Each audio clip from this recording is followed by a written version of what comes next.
now tuned into FNL Radio.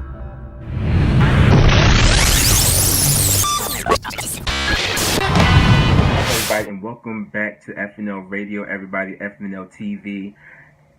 I don't know if you all been catching up with me on my posts and everything like that. If you follow me on Twitter or at Instagram at Mr. Doc MRDOC on Twitter, MR_DOC on Instagram, and even on Facebook as well.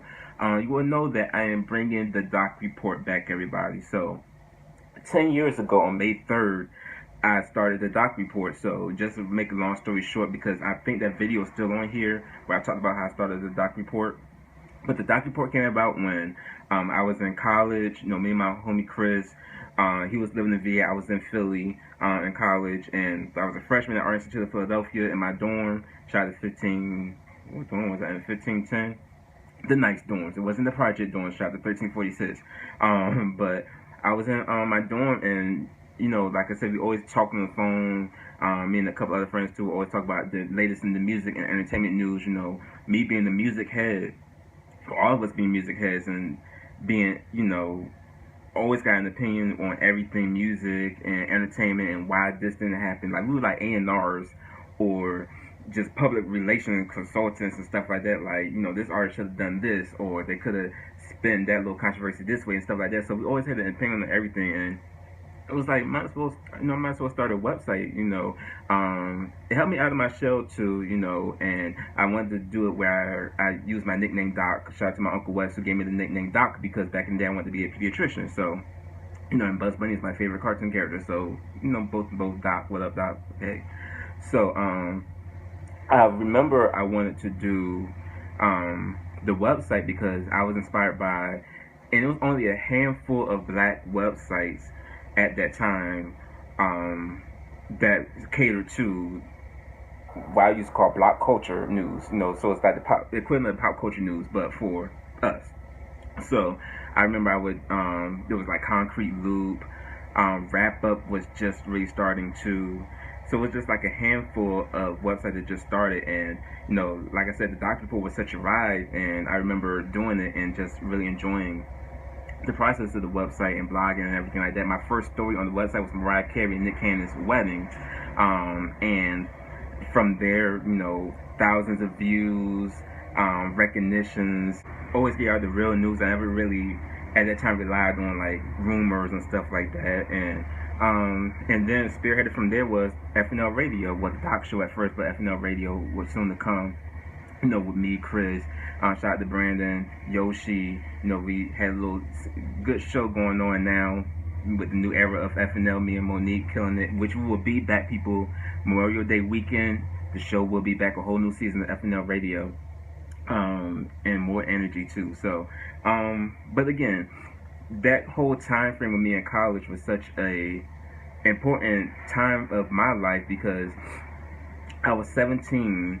I wasn't even 18 yet. Well, I was just turned 18 when I started the Doc Report, but I was 17 when I was conceptualizing these ideas and stuff, and on my own in Philly in college, meeting new people, meeting new friends, and just building my independence from there. So I'm so excited for this new chapter of the Doc Report to make a rehash into what's going on right now with FNL Radio. So it's kind of like going to be hand in hand. So on the YouTube channel here, you're going to get the Doc Report in video form, and also on Instagram too. I'm still working those ideas out, but you can follow the Doc Report on social media at Twitter and Instagram under the same name, the Doc Report, all together.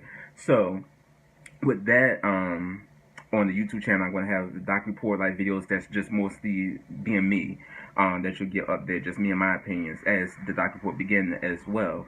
I remember that time Matthew Noah shut the website down too, but that's another story for another day in my book one day.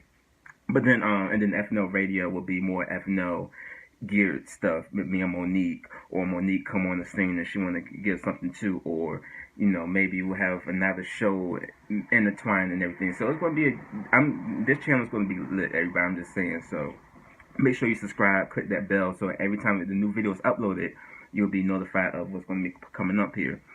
In college, music was such a huge thing for me too. Like, of course, I just mentioned that, but there was essential albums in my freshman year in particular, 10 years ago, that really, I don't know, I just grew with it. The albums I listened to nonstop in my dorm, the CDs I went to FYE on Broad Street. Now it's the AC Moore, but that FYE was the shit. That was like the biggest FYE in the city, in Center City. Got all these CDs, your music, your DVDs, everything there. So I miss that place. But that's where I got all my CDs from, because it was right there on Broad Street. So I could go right out my dorm and go a couple of blocks down and go to FYE and buy my CDs. So these CDs stuck with me back through thick and thin. These are like the narrative of my life as well. So I'm gonna start off with some CDs here, people. So I already mentioned this before in the previous video, but Britney Spears Blackout. So I talked about this before in the Britney Spears 10-year anniversary video, and I already talked about how that album really, it was dope as hell. Shout out to Cortez Ellis, who wrote and produced on Get Naked and Get Back on there. 757's on Danger as well. Carrie Hilson, like a whole list of people on the Neptunes, Pharrell. So I mean, 757 was embedded in that album, and it was one of Britney's best bodies of work, along with In the Zone and even Glory as a recent. Me and Chris, we were just like dissecting these beats and dissecting the musicality of the album and everything like that, and it was just a dope ass album. So that was one of the albums when I would go on a bus trip or on a train ride back home to VA, or even going to New York when I would do my Bad Boy street team stuff. That was like the album I had on deck in my CD player at all times. Cause I wasn't driving then, so I had to take public transportation. So that was my mode of transportation music right there. Before the streaming, before the playlist and all that, I had the regular CD player with the headphones, listening to Britney's Blackout. And then another album that came out in November that year was Jay-Z's American Gangster. Now, I love this Jay-Z album. Like, I grew up on a lot of Jay-Z as well. And of course I had other J records as well. But something about American Gangster though, because I think me coming from when I was in high school and middle school as well, I was in band. So I think I had a whole new appreciation for live music and for instrumentation, live instrumentations, and just the big band sounds and stuff like that. And he had Jermaine Dupri and Puffy and the Hitman producing on that album. And Rock Boys, The One It Is, like one of my all-time favorite joints. Hello Brooklyn with Wayne is a crazy record as well. But all the records, it had that old school feel to it. And Jay is no stranger to old school feel of records and samples and stuff like that. I mean, we've heard of all his previous albums, but it was something about this album here where I just actually was able to, as a young man, just dissect a Jay album. And even though it's based on the movie American Gangster and his events of his life in Brooklyn, and going back and forth and whatnot, it just really was like the dopest record I heard. And the music, I know the album word from word. Y'all give Blue Magic some shade, but Blue Magic was actually a dope record as well. That's why it was a bonus track, because it didn't really mix well. And I know it's my favorite record. I'm sorry, I know anytime Jay and Pharrell do a record, it's always my favorite records. But I know it's one of my all-time favorite records too. I remember that video coming out and everything like that, and just hearing the song for the first time when the album came out. So that album really was like the dopest shit to me. So that was another ride home type of album I always played nonstop. On American Gangster, when he had the record Ignorant Shit with Beanie, like that was big too, because Beanie's Philly, the Broad Street Bully, and it was just like, yo, we haven't heard them in the record together after the whole Rockefeller Dame Dash split and all that. So that was really dope with him on that record as well. I remember when they performed it live too. They did a special on TV, and when they performed it live, that was hype. Say Hello is one of my favorite shits too. Fallen. It had Nas on the album too, so yeah, this album was everything. Cassie singing background vocals on the album, Beyonce as well. This is a dope ass album. Another album that I really had in college as well was Chris Brown's Exclusive. So this album was dope as hell.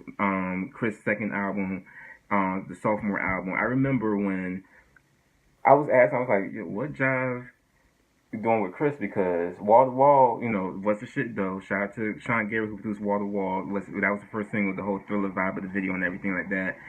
Sean Garrett did. Chris Run It. Wrote other countless records. Wrote on Britney's Blackout album and produced on there as well. But I was like, Wall to Wall flop. The video did good on TRL though. I think it retired on TRL if I remember correctly, because I know I was a real TRL head, so I remember all those stats and stuff like that. But I was just like, what's gonna come from there? Then they released the Kiss Kiss record with T-Pain, which was, dope as hell. And then With You was the single. I still remember, because on the album, if you listen to the album With You, it goes right into Picture Perfect, and you hear that. Ooh, I can't do it right now. I'm not trying to pay any clearances right now, but that opening line of, or the opening music of Picture Perfect, you can hear a snippet of it in the video. So at the end of the With You video, so it always annoyed me a little bit because I can hear that little snippet still for 1.2 seconds. But hey, it is what it is. That Picture Perfect should have been a single too. Picture Perfect was actually used in a Verizon commercial. I remember that. You was one of my favorite shits too. That old school kind of R&B feel to it with the Dream. Damage was a hot record too. Let me see. I'll Call You was a good record as well. The Down with Kanye record. Take You Down with too was like another old school R&B kind of feel to it, real R&B. Like this, the Chris Brown we need back again. Like I appreciate what Chris Brown does all the time with his music. Even sometimes when it sounds repetitive as fuck. But I mean, this album was the blueprint, like for real. This album, he really went to hands down with this album. Was one of the best albums. With You, again, not a good record, Irreplaceable's cousin, but it is what it is. But yeah, this whole album was so super dope. And now going into the new year, so like I mentioned earlier, so I started doing an internship with Bad Boy on the street team and stuff like that. Shout out to Sean Perez and all the countless other people. I remember I had to hustle my way into that position too.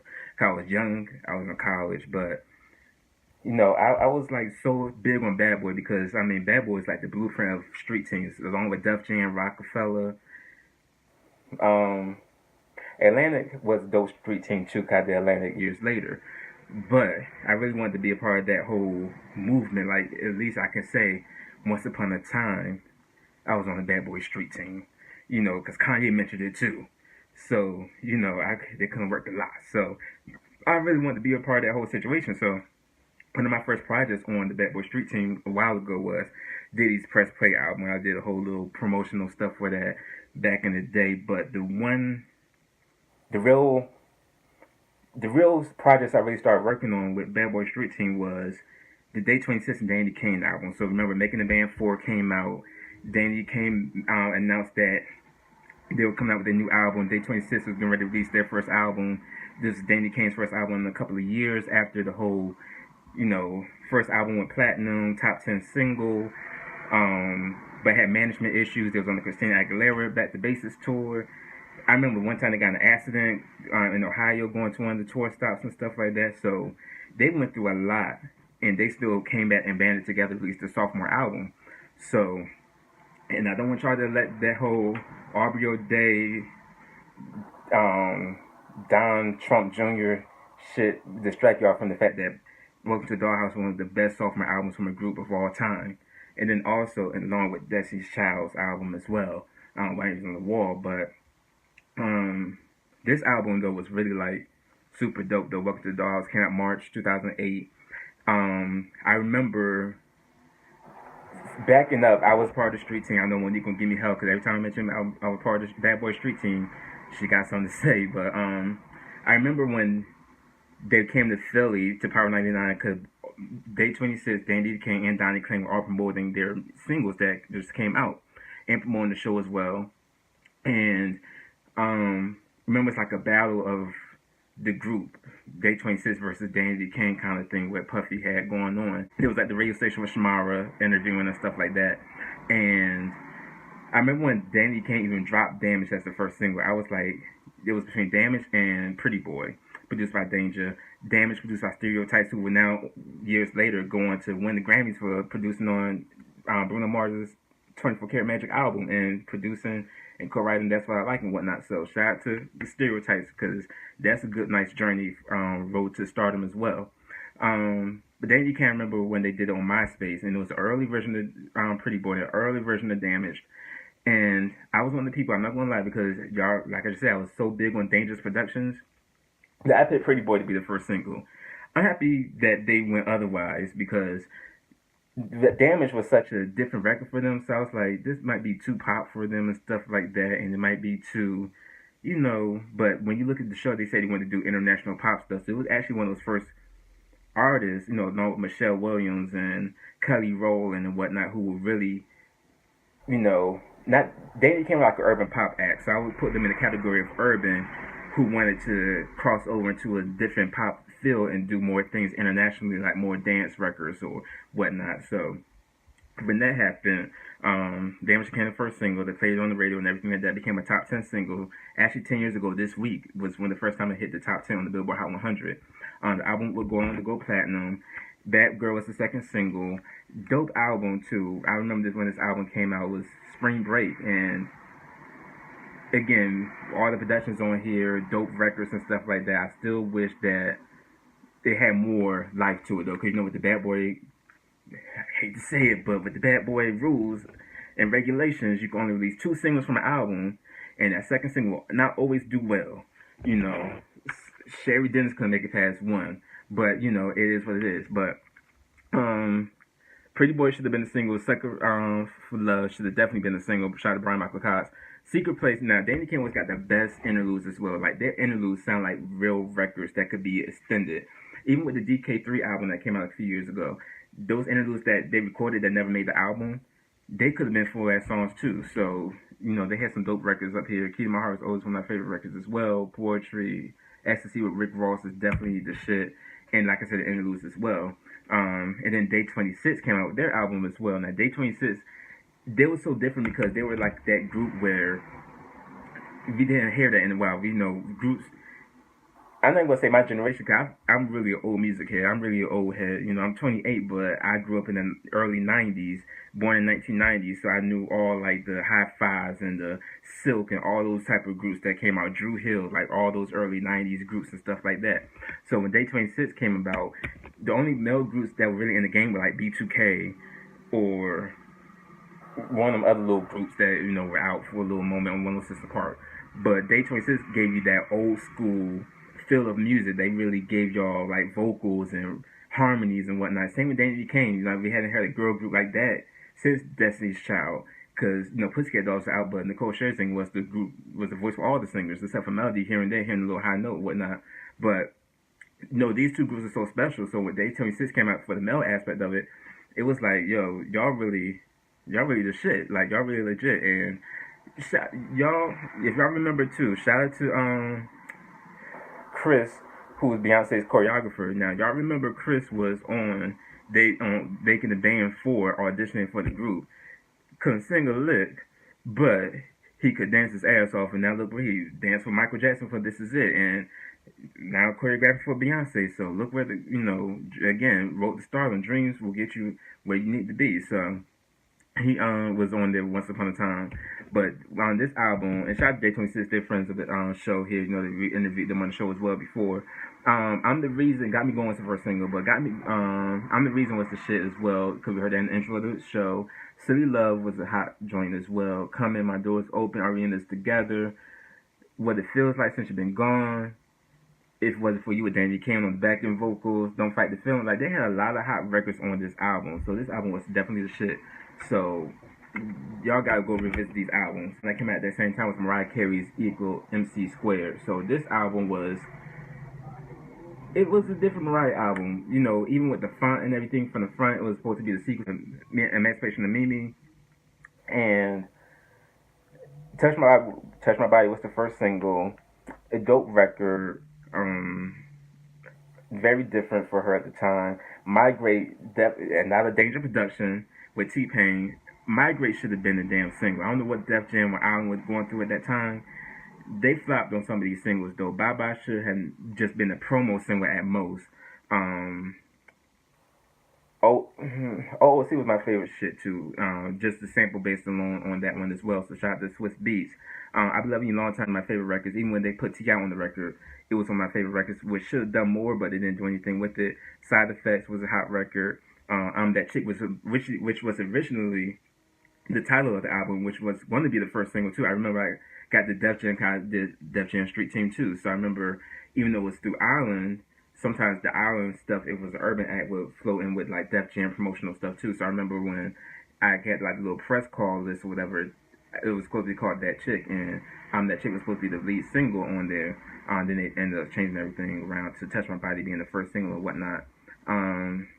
Yeah, but this album had some good records too. Like this album, especially if you listen to the JD produced records, and for the record, it was one of my favorite records as well, one of my favorite Mariah records. But this album, you really started getting like true Mariah-isms on this album. Like every Mariah album would give you big words back in the day, where she would make you pull out the thesaurus and pick up the dictionary and like help me with my writings and stuff like that in my papers. But this album, when it came out in 2008, was really dope as hell. Like, you know, just because you really got to hear that personality. Like Mariah said, I can't even know what to say. Who says that but Mariah? So you really started getting Mariah's true feelings on that album, her true, you know, her true mind of who she is. So that was dope. I would say some honorable mentions to Kanye's Graduation. Now, Graduation did come out when I was graduating high school. Another honorable mention to Usher's Here I Stand. Now, I still got my ill feelings about the album because of the fact that Moving Mountains was the second single, and I don't know why Moving Mountains was a single, and why the hell they did not go further with the Love in This Club Part 2 with Beyonce and Wayne, and that could have been a bigger single than what it was. It went top 20 on the Hot 100 chart, but it could have been a bigger record with a video and everything, but they dropped the ball on that one. That's not a story for another day. And like Wayne's Carter 3, that didn't come out till later that year and stuff like that when I was going into my sophomore year, but these were the albums that really I listened to nonstop during my freshman year of college and helping me when I'm writing stories for the Doc Report or planning stuff for Black Student Union or doing this and that and the other. So this was like these were my albums here. So I thank you all for watching the video. Make sure you like and subscribe to this channel. Comment on the video and whatnot. Give me your thoughts on where you were 10 years ago and your favorite albums and stuff like that. And I will check out another video. So thank you all and peace.